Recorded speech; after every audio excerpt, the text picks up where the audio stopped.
Hi, my name is Adrian, and welcome back to the fourth devlog of my unnamed indie game.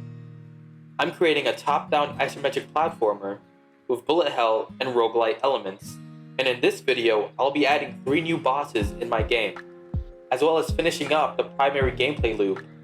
Without further ado, let's get started with the video. Before working on the bosses, I want to make sure I have a primary gameplay loop in place.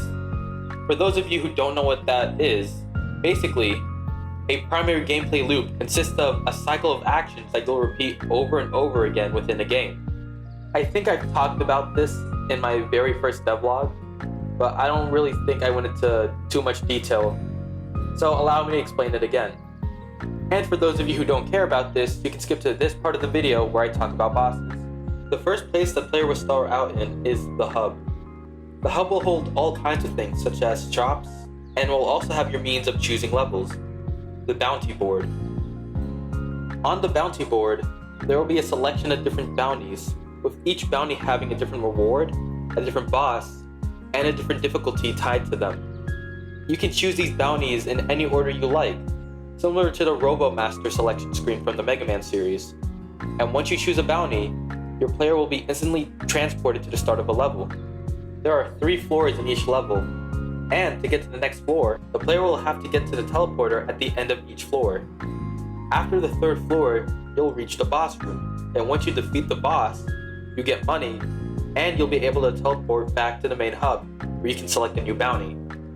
However, if you die at any floor, you'll have to start at the very first floor again, kind of like a roguelike. In order to finish up the gameplay loop, I need to add death and a way to get to each floor. So I made a basic white square and made that into my teleporter and spawned that in at the end of the level. And once the player is on it, it will take you to the next floor. I don't know what I want the teleporter to look like. Maybe a spring, or a portal, or stairs, or a ladder. I'm not really sure yet. So let me know what you guys think it should be in the comments below. Next, I had to add player death to my game.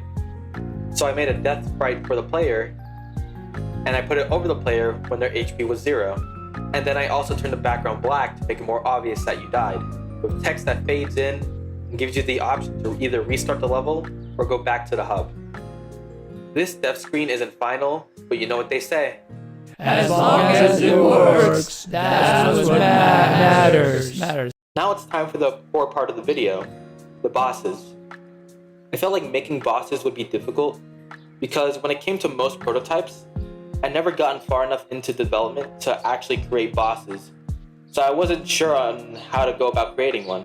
So when it came to how I wanted the boss battles to be like, I felt like most bosses should be tougher versions of already existing enemies, but with more attack patterns. This is because the player should already be accustomed to how to dodge normal enemies, and so the bosses would be kind of like a final exam to make sure you actually know what you're doing. That, and I felt like it would be pretty easy to program. And so, for the first boss of the game, I decided to make a bigger and tougher version of the Pig Knight. And the way he would attack is by being able to dash into the player 3 times in a row, and being able to spawn Pig Knight enemies as well. So first I made a placeholder sprite, and coded in his attack patterns, and here's how it turned out. And then after making a more detailed sprite with actual animations, this is what it looks like now.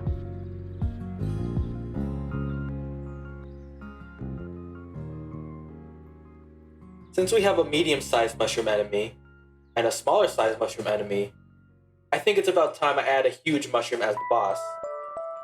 And my plan for this boss was to make him able to jump around after a player chasing him, the ability to spawn small mushroom enemies, and being able to shoot a barrage of bullets.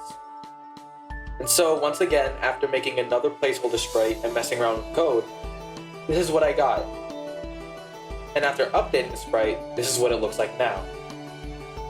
It could use some squash and stretch and some actual animation, but you know what they say.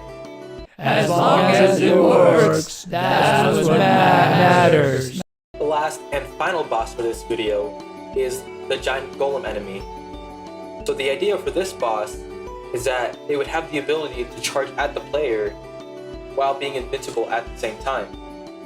It would also have the ability to make rocks come out of the ground and would land back down to crush the player. It would have the ability to spam bullets, and my favorite attack is that it would have the ability to shoot a giant laser targeting the player. This was the first boss that was really hard to create. While most other bosses took a day at most to complete, this one took a majority of the week to finish.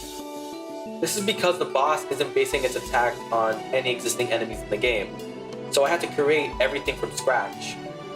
And creating the sprite for this boss wasn't easy either, since the sprite was huge and very detailed, something I don't really do often. However, I have like 4,000 hours on a sprite, so while creating animations were tough, it wasn't exactly stressful. But after half a week of code and art, this is what I have now, and honestly, I'm proud of what I made. And that's all for this video. This channel's been getting a lot more support recently, and all I can say is thank you. And I can probably thank a certain Roblox YouTuber for all of this. Next Friday is the GMTK Game Jam, so stay tuned on a video for that. After that, what do you think I should work on next? Should I add sound and music to my game? Maybe more weapons? Maybe some general polishing? Or I can make a video taking ideas suggested by you guys in the comments. So please let me know. Anyways, make sure to like, comment, and subscribe, and have a great day. Bye.